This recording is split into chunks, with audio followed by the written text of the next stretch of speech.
What's up guys, this is Cher talking, welcome back to my channel. In today's video I want to talk about Battle with Egg, and this was considered one of the hardest challenges in the game and almost impossible to beat back when it was originally released. The enemy had too much status, we needed to bring specific formation that also had some problems. This boss has an attack called Starquake that decreases LP, so made Leon the best damage dealer back then, still is, but we didn't have anyone getting close to Leon in potential, and if you just didn't bring him, the battle would be too long and then you had more chances of dying.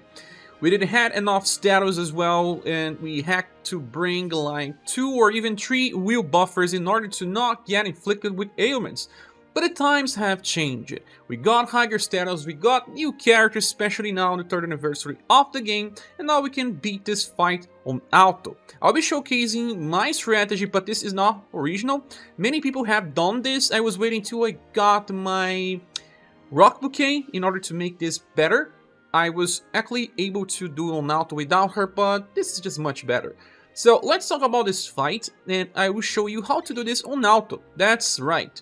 The power creep has come, and it's not just about the characters, it's also because we now have much higher status.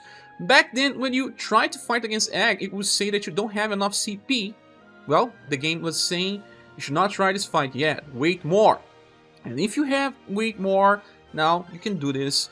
Let me talk about the characters. All of them are at least capped to their status. Well, I can show you the main status for each one of them so that you can compare to yours and see how far you are from this status.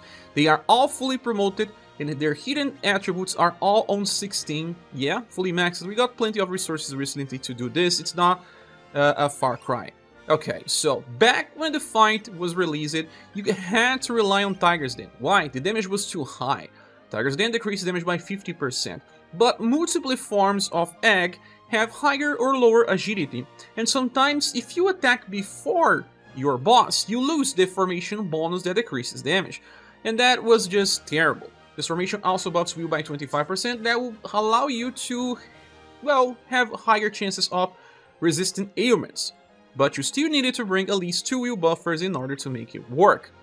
Well, we used Diana, we used characters like Time in order to buff Will, and even then it was still a little hard. But well, like I said, some of the recent releases make this much easier. And let's start talking about Polka, because this guy here is just amazing.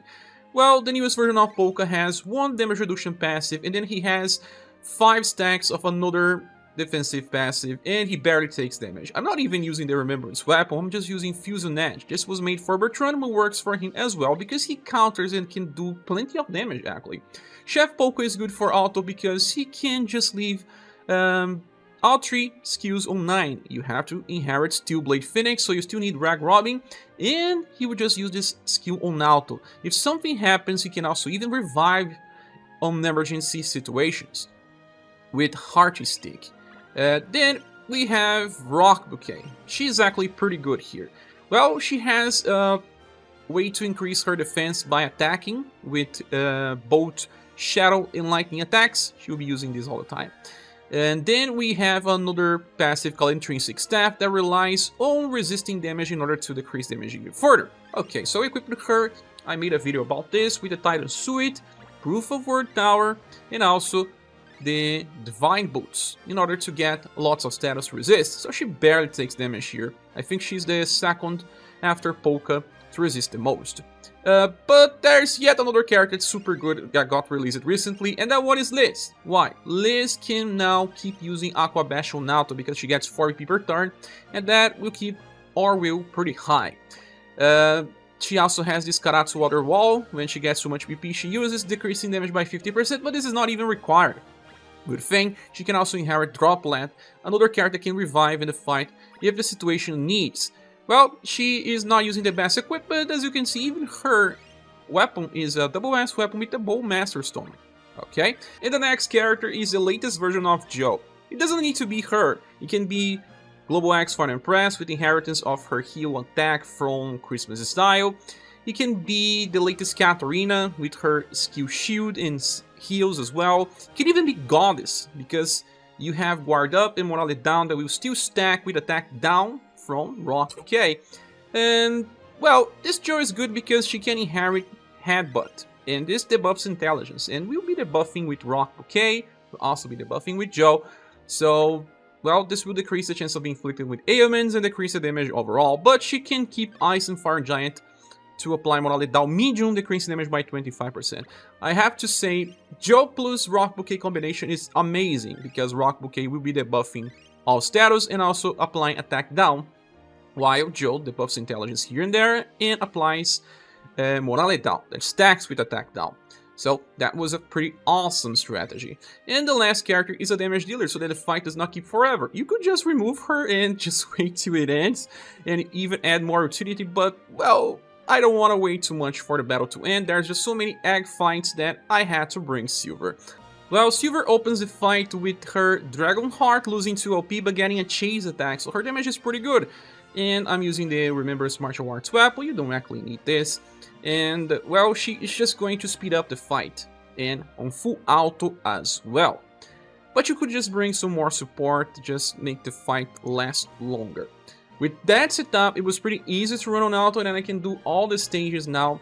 And I want to showcase how good these characters are, how many effects they can stack, and how boss fights can go from now on. Well, with that said, I will just showcase the equipments for all of them. Just take a note on Rocbouquet because she needs that more than anyone to trigger her intrinsic staff passive. Polka is just using this equipment. Silver is using Pumpkin Sweet to decrease some damage. Some boots. Joe is using her Black Argyle. And Mystic Shoes. That's the whole equipment, and Liz is using Lost King Armor together with the amazing Bangle, in order to just fix all the weaknesses of these characters. And the formation used on this run was a Rising Phoenix X, because we don't need to use Tiger's Den anymore. Well, Tiger's Den have that mechanic where you need to attack after your boss, so we are now removing this gimmick and just relying on will value being pretty high. This one buffs will by 50% for all 5 characters, decreases agility for the back row units, increases agility from the frontal units, and reduces damage taken in the tank position, where Polka is gonna be. So this was actually much more stable than running Tiger's Den in my opinion, and that's the best way to go. With all that said, let's watch the run.